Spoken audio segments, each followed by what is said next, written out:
This is the ocean as I used to know it, and I find that since I've been in the Gulf a couple of times, I really kind of am traumatized, because whenever I look at the ocean now, no matter where I am, even where I know that none of the oil has gone, I sort of see slicks, and I am finding that I'm very much haunted by it. But what I want to talk to you about today is a lot of things that try to put all of this in context, not just about the oil eruption, but what it means and why it has happened. First, just a little bit about me. I'm basically just a guy that likes to go fishing ever since I was a little kid, and because I did, I wound up studying seabirds to try to stay in the coastal habitats that I so loved, and now I mainly write books about how the ocean is changing.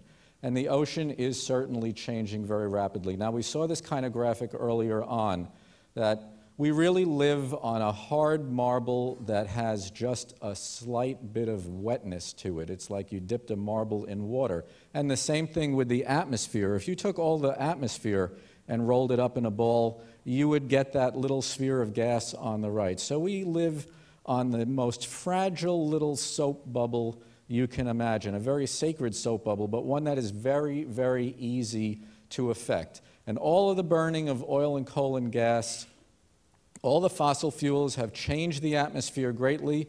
Carbon dioxide level has gone up and up and up. We're warming the climate. So the blowout in the Gulf is just a little piece of a much larger problem that we have with the energy that we use to run civilization.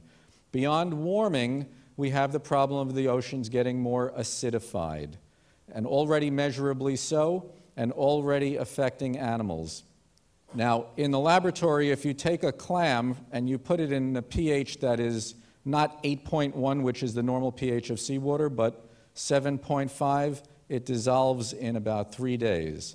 If you take a sea urchin larva from 8.1, put it in a pH of 7.7, not a huge change, it becomes deformed and dies. And already, commercial oyster larvae are dying at large scales in some places. Coral reefs are growing slower in some places because of this problem. So this really matters. Now, let's take a little tour around the Gulf a little bit. One of the things that really impresses me about the people in the Gulf, they are really, really aquatic people. And they can handle water. They can handle a hurricane that comes and goes. When the water goes down, they know what to do. But when it's something other than water and their water habitat changes, they don't have many options. In fact, those entire communities really don't have many options. They don't have another thing they can do. They can't go and work in the local hotel business because there isn't one in their community. If you go to the Gulf and you look around, you do see a lot of oil. You see a lot of oil on the ocean. You see a lot of oil on the shoreline. If you go to the site of the blowout, it looks pretty unbelievable. It looks like you just emptied the oil pan in your car and you just dumped it in the ocean. And one of the really most incredible things, I think, is that there's nobody out there trying to collect it at the site where it is densest. Parts of the ocean there look just absolutely apocalyptic. You go in along the shore, you can find it everywhere. It's really messy. If you go to the places where it's just arriving, like the eastern part of the Gulf in Alabama, there's still people using the beach while there are people cleaning up the beach. And they have a very strange way of cleaning up the beach. They're not allowed to put more than 10 pounds of sand in a 50-gallon plastic bag. They have thousands and thousands of plastic bags. I don't know what they're going to do with all that stuff. Meanwhile, there are people still trying to use the beach. They don't see the little tiny sign that says stay out of the water. Their kids are in the water.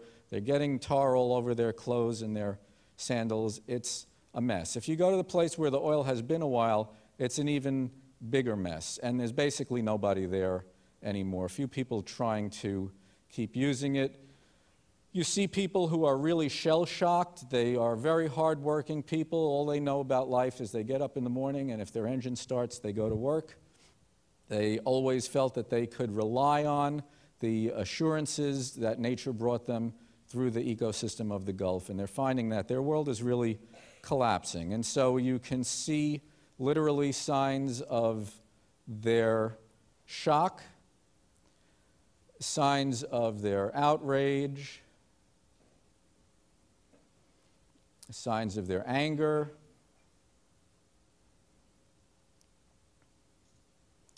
and signs of their grief.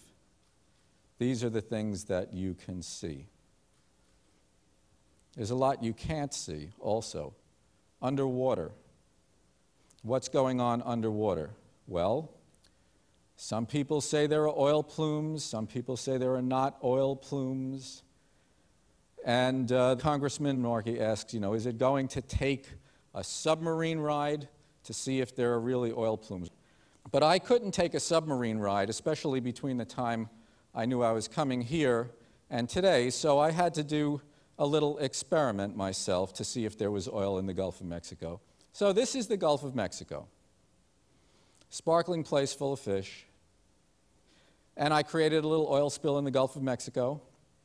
And I learned, in fact, I confirmed the hypothesis that oil and water don't mix until you add a dispersant, and then they start mixing, and you add a little energy from the wind and the waves, and you get a big mess that you can't possibly clean, you can't touch, you can't extract, and I think most importantly, this is what I think, you can't see it. I think it's being hidden on purpose. Now, this is such a catastrophe and such a mess that lots of stuff is leaking out on the edges of the information stream, but as many people have said, there's a large attempt to suppress what's going on. Personally, I think that the dispersants are a major strategy to hide the body because we put the murderer in charge of the crime scene. But you can see it. You can see where the oil is concentrated at the surface and then it is attacked because they don't want the evidence, in my opinion. Okay. We heard that bacteria eat oil, so do sea turtles. When it breaks up, it has a long way to go before it gets down to bacteria. Turtles eat it. It gets in the gills of fish. These guys have to swim around through it.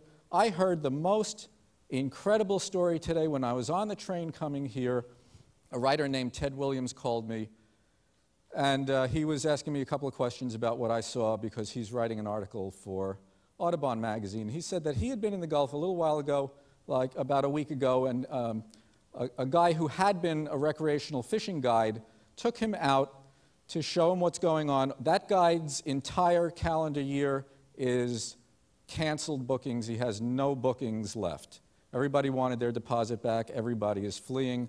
That's the story of thousands of people. But he told Ted that on the last day he went out, a bottlenose dolphin suddenly appeared next to the boat, and it was splattering oil out its blowhole.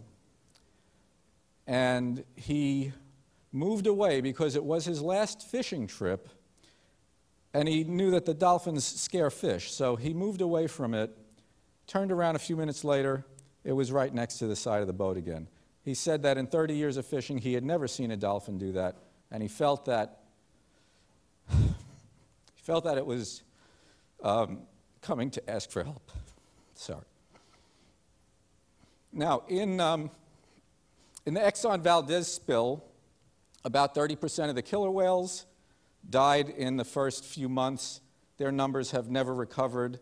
So the recovery rate of all this stuff is going to be variable. It's going to take longer for some things, and some things I think will probably come back a little faster. The other thing about the Gulf that is important is that there are a lot of animals that concentrate in the Gulf at certain parts of the year. So the Gulf is a really important piece of water, more important than a similar volume of water in the open Atlantic Ocean. These tuna swim the entire ocean. They get in the Gulf Stream. They go all the way to Europe. When it comes time to spawn, they come inside. And these two tuna that were tagged, you can see them on the spawning grounds, very much right in the area of the slick. They're probably having, at the very least, a catastrophic spawning season this year. I'm hoping that maybe the adults are avoiding that dirty water. They don't usually like to go into water that is very cloudy anyway. But these are really high-performance athletic animals. I don't know what this kind of stuff will do in their gills. I don't know if it'll affect the adults. If it's not, it's certainly affecting their eggs and larvae, I would certainly think. But if you look at that graph that goes down and down and down, that's what we've done to this species through overfishing over many decades. So while the oil spill, the leak, the eruption is a catastrophe, I think it's important to keep in mind that we've done a lot to affect what's in the ocean for a very, very long time. It's not like we're starting with something that's been okay. We're starting with something that's had a lot of stresses and a lot of problems to begin with. If you look around at the birds, there are a lot of birds in the Gulf that concentrate in the Gulf at certain times of the year, but then leave, and they populate much larger areas. So, for instance, most of the birds in this picture are migratory birds. They were all in the Gulf in May while oil was starting to come ashore in certain places. Down on the lower left there are ruddy turnstones and sanderlings. They breed in the high Arctic, and they winter down in southern South America, but they concentrate in the Gulf and then fan out all across the Arctic. I saw birds that breed in Greenland in the Gulf. So this is a hemispheric issue. The economic effects go at least nationally in many ways. The biological effects are certainly hemispheric. I think that this is one of the most absolutely mind-boggling examples of total unpreparedness that I can even think of. Even when the Japanese bombed Pearl Harbor, at least they shot back, and we just seemed to be unable to figure out what to do. There was nothing ready. And, you know, as we can see by what they're doing, mainly what they're doing is booms and dispersants. The booms are absolutely not made for open water. They don't even attempt to corral the oil where it is most concentrated. They get near shore. Look at these two boats. That one on the right is called Fishing Fool. And I think, you know, that's a great name for boats that think that they're going to do anything to make a dent in this by dragging a boom between them when there are literally hundreds of thousands of square miles in the Gulf right now with oil at the surface. The dispersants make the oil go right under the booms. The booms are only about 13 inches in diameter.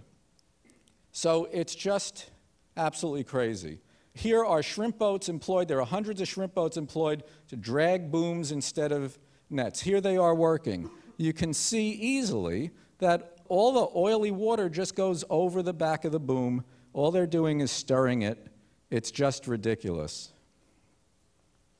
Also, for all of the shoreline that has booms, hundreds and hundreds of miles of shoreline, all the shoreline that has booms is adjacent shoreline that doesn't have any booms. There is ample opportunity for oil and dirty water to get in behind them. In that lower photo, that's a bird colony that has been boomed. Everybody's trying to protect the bird colonies there. Well, as an ornithologist, I can tell you that birds fly, and that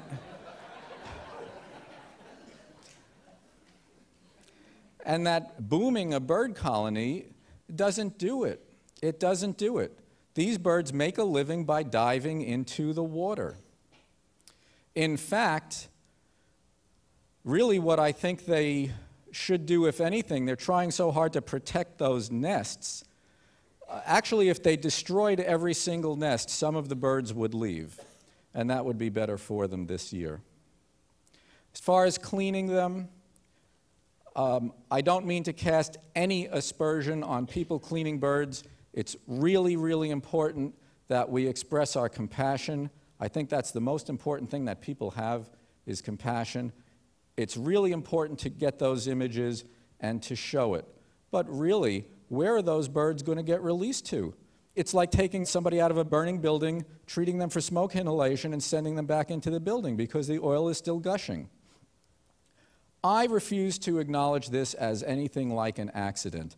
I think that this is the result of gross negligence.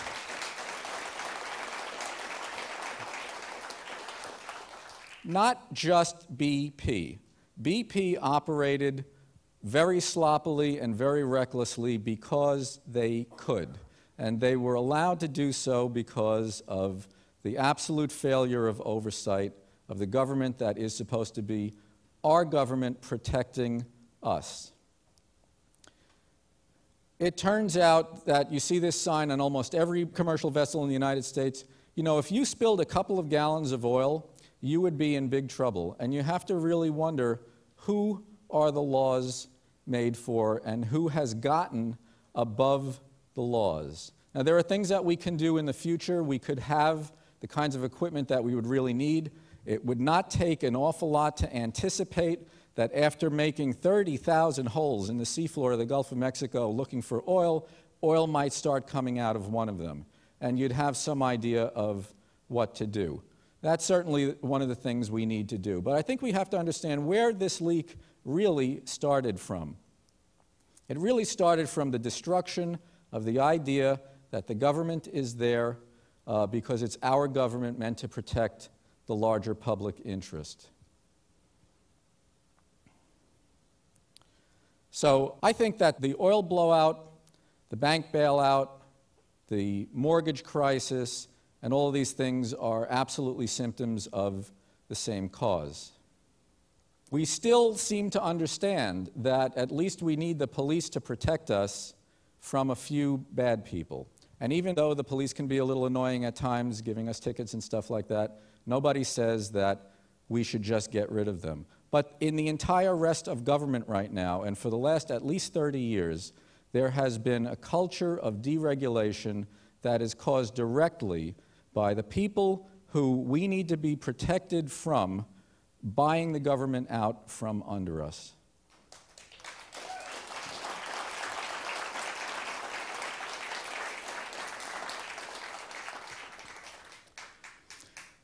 Now, this has been a problem for a very, very long time.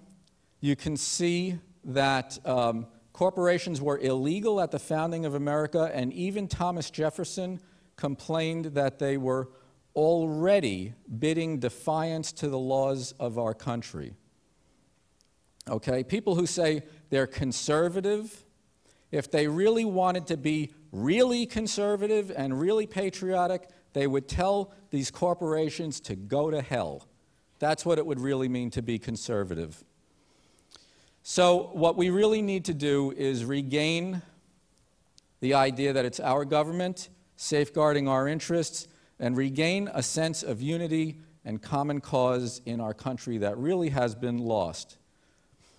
I think there are signs of hope. We seem to be waking up a little bit. The Glass-Steagall Act, which was really to protect us from the kind of thing that caused the recession to happen and the bank meltdown and all that stuff that required the bailouts, that was put in effect in 1933, was systematically destroyed.